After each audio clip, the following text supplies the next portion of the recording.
think a more accurate example would be we're building fighter planes. You say I go off into crazy land. Hang on, stay with me. Fighter planes with like the shark teeth on the front that look intimidating and so forth. We're making sure there are wings on the plane because it won't fly without wings. And Paul's going, you know what scares Germans? Shark teeth on planes. And he's out there and he's painting. It's things like your plunger thing. The plunger is a great example of joy. We're going, all right, we need to build a world. The whole world.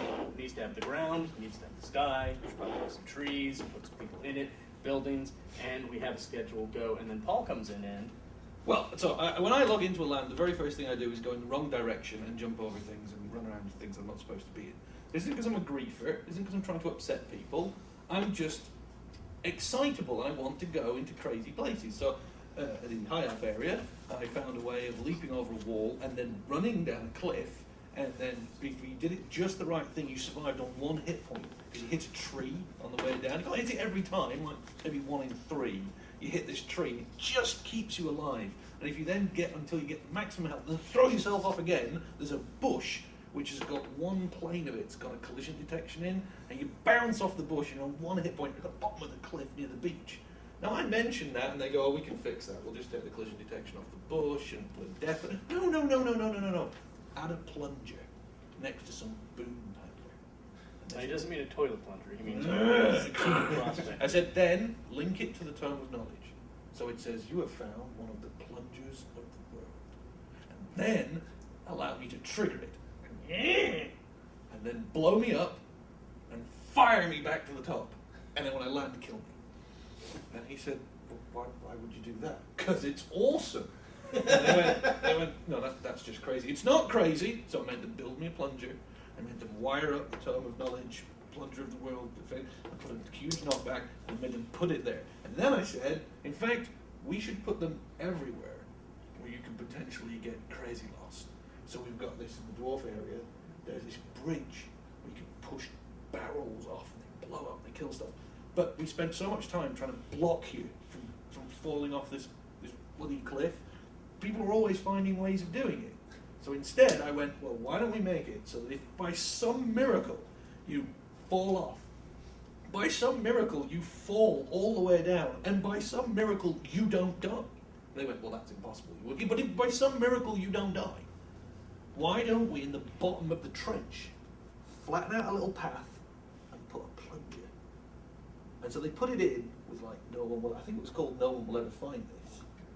And then 3 people did. And I went, I'm telling you. And this sort of behavior in no way impacts our ability to stay on schedule. Well, it's because one way is put a death plane in and just go, ugh! The other way is to go, come on. Isn't it crazy? Like we have this other thing we did where we orchestrate very carefully how you can move through the land, how you can progress. And that's fine. But I want to go left. I just do. I like going there. I like it over there. I want to. So I'm going to spend 3 hours jumping up this hill because I think it's fun. And they were like, well, we could just put the level so you can't get. I said, no, put a cave there. What? Put a cave. Call it a lair. And they went, what the hell are we going to put in it? It doesn't matter. And I said, but whatever is in there should be no quests that tell you about it. It shouldn't be referenced in any of the stories. And whatever's in there should be really dangerous. And I said, what are you talking about? I said, well, let's say it's a level 10 area. Put a cave here, and then put a level 20 monster in. They went, but it'll kill everyone. Yeah. That'd be cool. And they're like, what are you talking about? Well, I said, because, if you go off the beaten track, if you go on the road less traveled, you'll get eaten. Stick with the herd. Flying the Millennium Falcon into that asteroid, you'll get eaten by a big worm. And it's things like that. So we have these things called lairs, which they put off the beaten track. And the rule is, there isn't any quest, there isn't anything points you there, but if you find your way there, there's something bad. I mean, not always bad. Some have got levers and buttons and halters and chests. There's one that's got... And then the levers are bad. And then I was down in a tomb. And it was in Empire. I'm wandering along this tomb and having a good time, and you've got to find this hammer and there's a quest. It's all very exciting. But then I found there was a left turn that was sort of like off the tomb. And I went down it and I found some stairs and it just ended in a dead end. I said, why is this here? And they went, oh, because of the way we've built it, it's just like an extra dog leg. And I went, put a sarcophagus. They went, what? A cursed sarcophagus. What? And call it the cursed sarcophagus. And when you trigger it, it says, do not open. Right? And then allow them to open it. Why? Didn't then spawn some undead horrible creature that's way too powerful. That's crazy. It's not crazy. It's the answer. And the same thing happens with the cities. You wander into the cities, and you wander around, you're having a good time, and you're going, oh, this is where I buy my armor, and this is where I get my beer, and this is where I get that, and I'm in there, and you know it back to front and inside out, and you've been in it 100 times.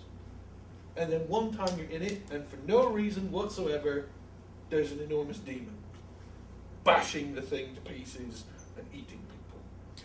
And they went, why would that be there? Because it's a chaos demon. But what's the reason for it being there? Because it's chaos. It's just there. Well, won't people get upset? No, they'll get killed. It'll be awesome. And oddly enough, later on you're going to be seeing the cities. The great unclean one. No. He's there for all the world to see. So it's things like that where Josh is right, and to one level they are trying to get the game done. But on the other level, this is how you make an imaginative, exciting game. Not by being, not by hand tooling, but by having concepts. The short version of it is, if people ask, what's taking them so long? It's that we're not trying to build, at the end of the day, something that's a rote mechanical experience that basically satisfies a series of checkboxes. And while this is a creative industry, at the end of the day it is an industry, and there's always a pressure to generate the product and to put it out onto the market. We've always had the benefit of, as an independent studio, our pedigree has never gone down that path.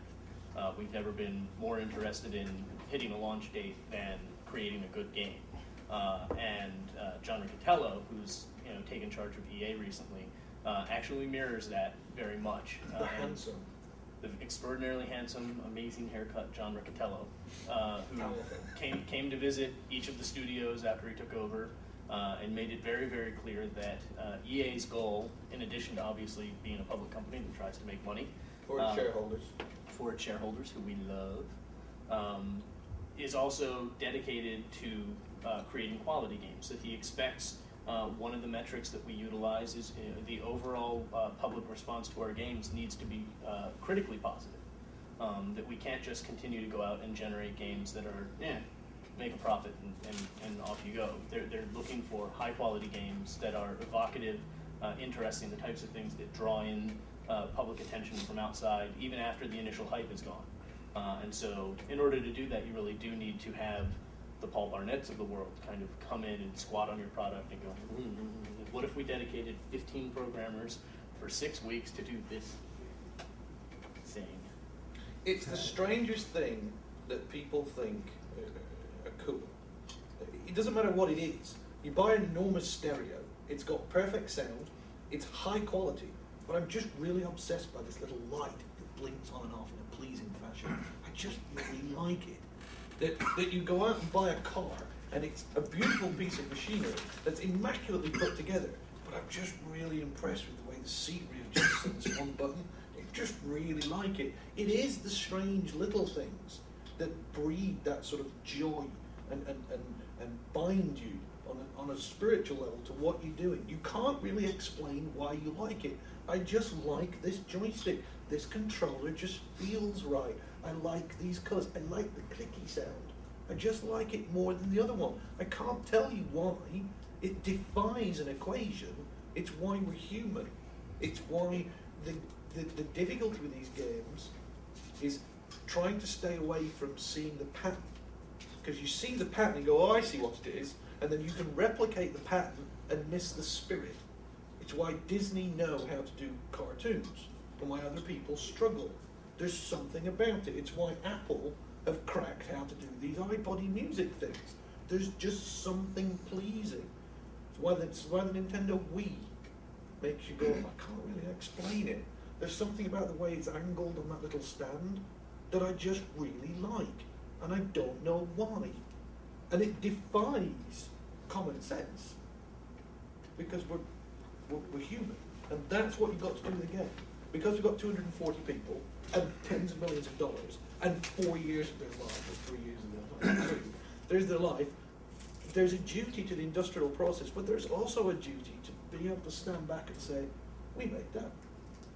And for people to go, I played that, what a game, what a game. I really enjoyed it. And it's why all great games, it's the tiny things that are loved, not big things. Tech is as deep as plastic. Gameplay goes on forever. I feel like we should stand up and walk out of the Or that we should have a big British flag waving behind us. Glory. Oh yeah. It is true.